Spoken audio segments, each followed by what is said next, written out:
Hi,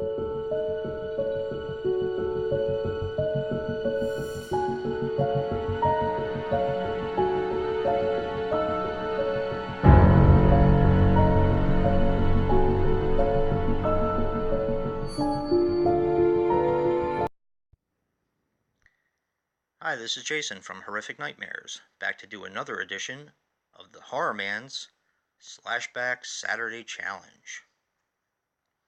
This is where we watch a slasher during the week with a certain theme. Now, episode 1 was Party.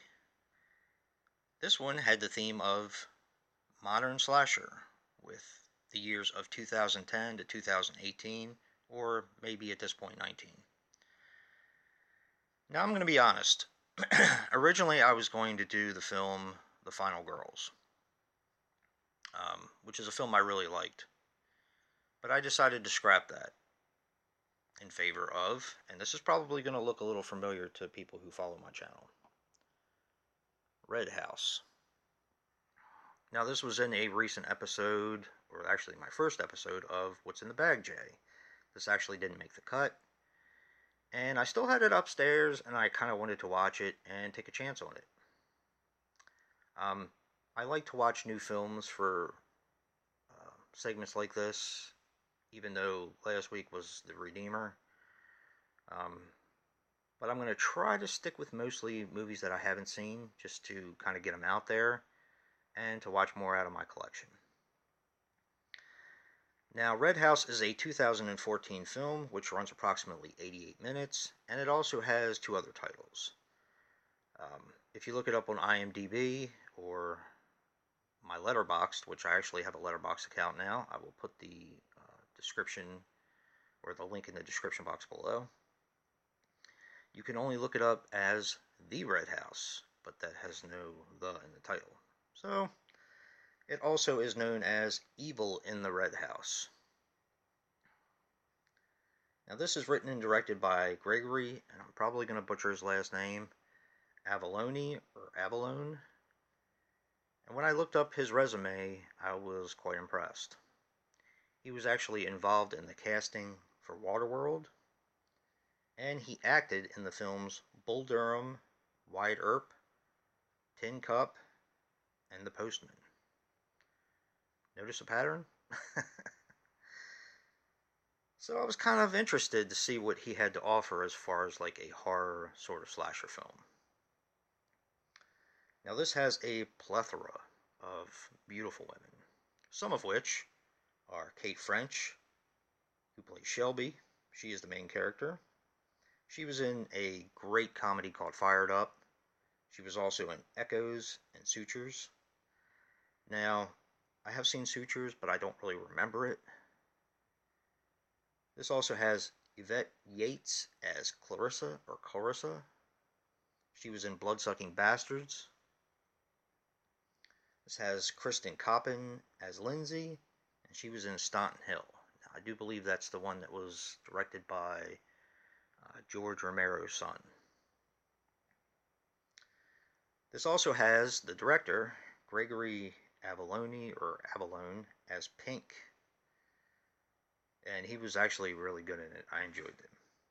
And Ed Ackerman as William. He, of course, was in Hatchet 2, Frozen, and Chillerama. Notice a pattern there?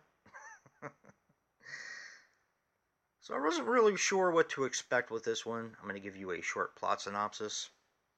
Going to tell you what the actual IMDb rating was, and give you mine.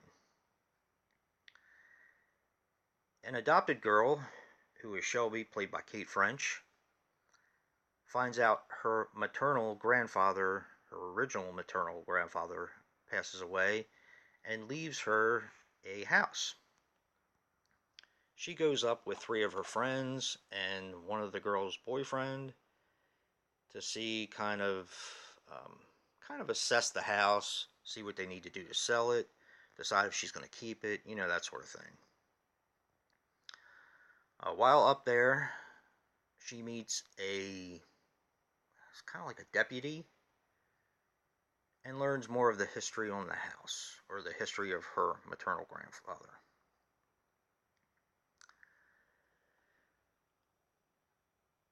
that's pretty much all I'm going to give away. Of course, the girls start getting picked off one by one in slasher form, but you really don't know who's doing it. And I was kind of surprised, although 20 minutes from the end, I kind of guessed who it was. But where I'm normally sure that I'm right, um, this one I wasn't quite sure. I would have been not surprised if I wasn't right on this one. So it kind of had that whodunit sort of thing. There were several different types that could have easily been picking off the girls. Uh, Pink and William play drug dealers that have their crop out in the middle of nowhere, and they're kind of harassing the girls. So it could be them. Uh, as you learn more of the history of her maternal grandfather, it could be someone connected to the family, and that's all I'm going to say. But I actually had fun with this. The gore was really good. Now, granted, this took a while to get started as far as the killings and all that, but I really enjoyed this. I really enjoyed it. Now, this got a 3.6 on IMDb. Now, generally speaking, you can't really go by what IMDb says. They're always going to lowball horror movies, but I'm going to give this a 7.5. I actually did enjoy this. I think it's going to be for slasher fans pretty much only. I don't know if people who don't like slashers are really going to care for this one. The acting was decent. The plot and story was, it was pretty good. Nothing we haven't seen before. It wasn't setting the world on fire, but, it was pretty good.